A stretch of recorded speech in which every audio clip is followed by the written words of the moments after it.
और अब खबर को आगे बढ़ाते हैं। खबर 1 मिनट में आपको दिखाते हैं सभी खबरें रफ्तार के साथ, पूरे विश्लेषण के साथ। सीएम योगी आदित्यनाथ ने फर्रुखाबाद पहुंचकर 196 करोड़ की योजनाओं का लोकार्पण और शिलान्यास किया।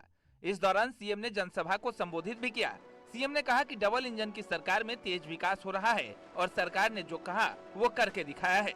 सीएम ने कहा कोरोना से दुनिया परेशान है, लेकिन बीजेपी सरकार में फ्री वैक्सीन लग रही है, गरीबों को राशन मिल रहा है। इसके अलावा सीएम ने विपक्ष पर भी निशाना साधा कि दंगा करने वालों को मुख्यमंत्री आवास में बुला करके सम्मानित करेगी। अपराध और अपराधियों के प्रति जिस जीरो टॉलरेंस की नीति से कार्रवाई करने की बात हुई थी, भाइयों बहनों, सरकार ने पूरी मजबूती के साथ उन सभी माफियाओं के खिलाफ कार्रवाई की है। वे माफिया कोई भी रही हो। सीएम योगी फर्रुखाबाद के बाद अमरोहा पहुंचे, जहां 43 करोड़ रुपए की लागत की 31 परियोजनाओं का लोकार्पण और शिलान्यास किया। वहीं जनविश्वास यात्रा को संबोधित करते हुए सीएम ने कहा कि 2017 से पहले यूपी में अराजकता का माहौल था। पहले दंगे उत्तर प्रदेश की पहचान थे, लेकिन अब यूपी में माफियाओं पर बुलडोजर चल रहा है।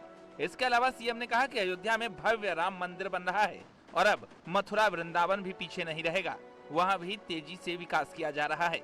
हमने कहा था अयोध्या में प्रभु राम का भव्य मंदिर निर्माण का कार्य प्रारंभ कराएंगे। मोदी जी ने कार्य प्रारंभ करा दिया है ना। अयोध्या में राम मंदिर बनने से खुश हैं और अभी काशी में भगवान विश्वनाथ का धाम भी भव्य रूप से बन रहा है, आपने देख लिया ना। और फिर मथुरा वृंदावन कैसे छूट जाएगा।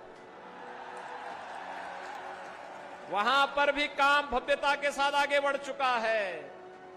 हमने ब्रज तीर्थ विकास परिषद गठित करके वहां पर भी विकास कार्यों को एक नई गति देनी प्रारंभ कर दी है।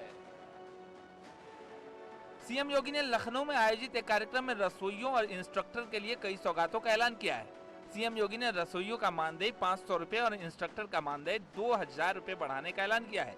सीएम योगी ने कहा कि स्कूलों में काम करने वाली सभी रसोइयों को बेसिक शिक्षा विभाग की ओर से साल में 2 साड़ियां भी दी जाएंगी और एप्रन, हेयर कैप देंगे। इसके लिए इन रसोइयों के खाते में सीधे पैसे ट्रांसफर किए जाएंगे। इसके अलावा सभी रसोइयों को 5 लाख रुपए का स्वास्थ्य बीमा कवर भी कराया जाएगा। बेसिक शिक्षा विभाग की ओर से आयोजित कार्यक्रम में उन्होंने इसका ऐलान किया। इस मौके पर सीएम योगी ने ये भी आरोप लगाया कि पिछली सरकारों ने स्कूलों पर ध्यान नहीं दिया, लेकिन 4.5 साल में हमने बेसिक शिक्षा की तस्वीर बदली।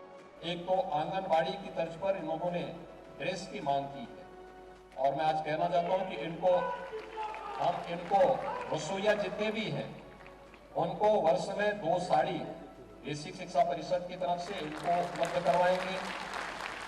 एप्रन और हेड कैप का पैसा सीधे रसोइयों के खाते में देने की व्यवस्था परिषद करेगा। कानपुर में पीएम मोदी की रैली में फसाद करने के मामले में पुलिस ने समाजवादी पार्टी के कार्यकर्ताओं को गिरफ्तार किया है। बता दें कि सीसीटीवी फुटेज से इस साजिश का पर्दाफाश हुआ है। आरोप है कि समाजवादी पार्टी के पदाधिकारी ने गाड़ी पर पीएम का पोस्टर लगाकर तोड़फोड़ की, गाड़ी में आग लगाकर वीडियो वायरल किया। आरोप है कि बीजेपी कार्यकर्ताओं को उकसाने के लिए ये साजिश रची गई। की जांच की है, हम लोगों ने उस गाड़ी को भी बरामद कर लिया है और जो लोग वीडियो में दिख रहे थे 8 लोग तोड़फोड़ करते हुए, उनमें से हमने अभी तक गिरफ्तार कर लिया है। हमने सभी 8 को चिन्हित कर लिया है। मामले को लेकर बीजेपी नेता संबित पात्रा ने प्रेस कॉन्फ्रेंस कर समाजवादी पार्टी पर निशाना साधा है। उन्होंने आरोप लगाया कि बीजेपी की गुंडागर्दी की साजिश बेनकाब हो गई। भारतीय जनता पार्टी के कार्यकर्ता हैं, वो इसे देख करके भड़क जाएंगे, स्थानीय लोग इसे देख करके भड़क जाएंगे और मार पिटाई की व्यवस्था वहां आरंभ हो जाएगी, वहां आगजनी आरंभ हो जाएगी, वहां दंगे आरंभ हो जाएंगे। केवल और केवल इसी उद्देश्य के साथ इस प्रकार का एक षड्यंत्र रचा गया समाजवादी पार्टी के छात्र सभा द्वारा, उनके स्टूडेंट्स विंग द्वारा। मालेगांव ब्लास्ट केस में गवाह के बयान के बाद प्रतिक्रियाओं का दौर भी शुरू हो चुका है। सीएम योगी आदित्यनाथ ने फर्रुखाबाद में मालेगांव केस को लेकर कहा कि कांग्रेस देश से माफी मांगे।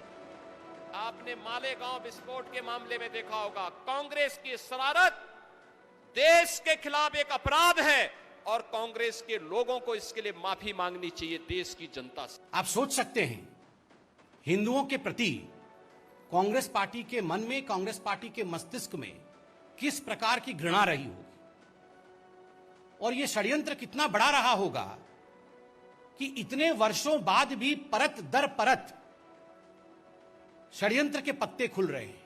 उधर AIMIM अध्यक्ष असदुद्दीन ओवैसी ने गवाह के अपने बयान से मुकरने को लेकर बीजेपी पर सवाल खड़े किए। फिर किसने किया मालेगांव 2006 किसमें किया? 48 लोग मर गए, उनकी फैमिली को कौन जवाब देगा? फिरोजाबाद में कांग्रेस नेता प्रियंका गांधी ने महिलाओं से मुलाकात की। चूड़ी बनाने वाली सितारा जाटव नामक महिला के घर जाकर प्रियंका गांधी ने जहां उनका काम देखा, वहीं इस व्यापार से जुड़ी कई महिलाओं के साथ संवाद भी किया। इस दौरान प्रियंका गांधी महिला के घर के काम में हाथ बटाती नजर आईं। लड़की हूँ लड़ सकती हूँ अभियान के तहत प्रियंका गांधी महिलाओं को जोड़ने के अभियान में जुटी हुई हैं। मैं कहना चाहती हूँ कि जो हमने उत्तर प्रदेश में पहल की है कि 40% टिकट हम महिलाओं को देंगे अपनी तरफ से, ये एक बड़ी पहल है, क्योंकि अगर वो पास नहीं हुआ अभी तक पार्लियामेंट में, हम ऐसा करके मजबूर करेंगे कि ये सब चीजें पास हो।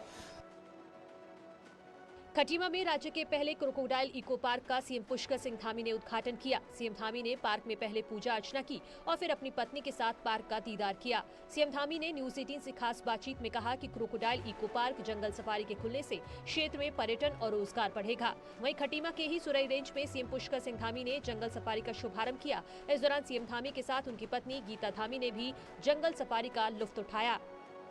देखिए, सीमांत क्षेत्र में, क्योंकि ये क्षेत्र हमारा पूरी तरह से यहाँ पर वनों से और नदियों से आच्छादित है और सीमांत क्षेत्र है, तो इस क्षेत्र में अभी हम लोग जो क्रोकोडाइल सफारी शुरू कर रहे हैं, इसके चालू हो जाने से आने वाले समय में यहाँ पर चाहे होटल का व्यवसाय है, हमारा पर्यटन का व्यवसाय है, आसपास के छोटे जो व्यापारी हैं, हमारे टैक्सी के संचालक हैं, उन सभी को सीधे सीधे लाभ होने वाला है। आज मैं समझता हूँ कि सैकड़ों लोग इससे लाभान्वित होंगे और क्षेत्र के आसपास के हजारों लोगों को कहीं ना कहीं उसका फायदा होगा। प्रधानमंत्री नरेंद्र मोदी कल उत्तराखंड के हल्द्वानी दौरे पर रहेंगे, जहां पर पीएम उत्तराखंड को 17,500 करोड़ रुपए से ज्यादा की 23 परियोजनाओं का उद्घाटन और शिलान्यास करेंगे। 23 परियोजनाओं में से 14,100 करोड़ रुपए की 17 परियोजनाओं का शिलान्यास किया जाएगा। कार्यक्रम में 6 परियोजनाओं का उद्घाटन होगा और इन परियोजनाओं की कुल लागत 3,400 करोड़ रुपए है। पीएम मोदी की रैली की तैयारियां जोरों पर है। बीजेपी प्रदेश अध्यक्ष मदन कौशिक अपनी पूरी टीम के साथ हल्द्वानी में ही मौजूद हैं। मदन कौशिक ने कहा है कि ये रैली ऐतिहासिक होगी और भारी भीड़ पीएम मोदी को सुनने पहुंचेगी। पूरी तैयारी के साथ लगे हुए हैं और यहाँ पर चूंकि हल्द्वानी में कार्यक्रम पहली बार प्रधानमंत्री जी का इस रूप में हो रहा, हमेशा हल्द्वानी में हम कार्यक्रम तय करते थे, लेकिन फिर कहते थे कि हल्द्वानी में नहीं, रुद्रपुर में या अन्य स्थानों पर करते थे। इस बार हल्द्वानी में हो रहा है, तो हल्द्वानी के पूरे जनता में बड़ा अपार उत्साह है कि प्रधानमंत्री जी हल्द्वानी में आ रहे हैं। लखनऊ में चुनाव आयोग की अहम बैठक जारी है। विधानसभा चुनाव को लेकर मंडलवार बैठक की जा रही है। लंच से पहले 8 मंडलों के आला अधिकारियों के साथ बैठक की गई और लंच के बाद 10 मंडलों के साथ बैठक चल रही है। बैठक में डीएम, पुलिस कमिश्नर, मंडल आयुक्त, एसपी और आबकारी विभाग के अधिकारी भी मौजूद हैं। इससे पहले कल मुख्य चुनाव आयुक्त ने सभी राजनीतिक दलों के साथ बैठक की। इस बैठक में समाजवादी पार्टी समेत विपक्ष ने मांग उठाई कि विधानसभा चुनाव तय वक्त पर हो और चुनाव में कोविड नियमों का पालन हो। उच्चतर शिक्षा सेवा आयोग ने अपनी वेबसाइट में कालजयी शायरों के नाम ही बदल डाले। विभाग ने अकबर इलाहाबादी का नाम बदलकर अकबर प्रयागवासी कर दिया। इतना ही नहीं, तेग इलाहाबादी और राशिद इलाहाबादी जैसे शायरों के नाम भी बदल दिए गए। शायरों और आम लोगों ने इस पर नाराजगी जताई है। हायर एजुकेशन ने अकबर इलाहाबादी का नाम जो बदल करके प्रयागवासी कर दिया है, इसका कोई औचित्य नहीं है। ये अपने आकाओं को खुश करने के लिए ये काम किया है। एक सोची समझी सरकार की रणनीति के तहत अकबर इलाहाबादी के नाम अकबर प्रयागवासी नाम रखा है।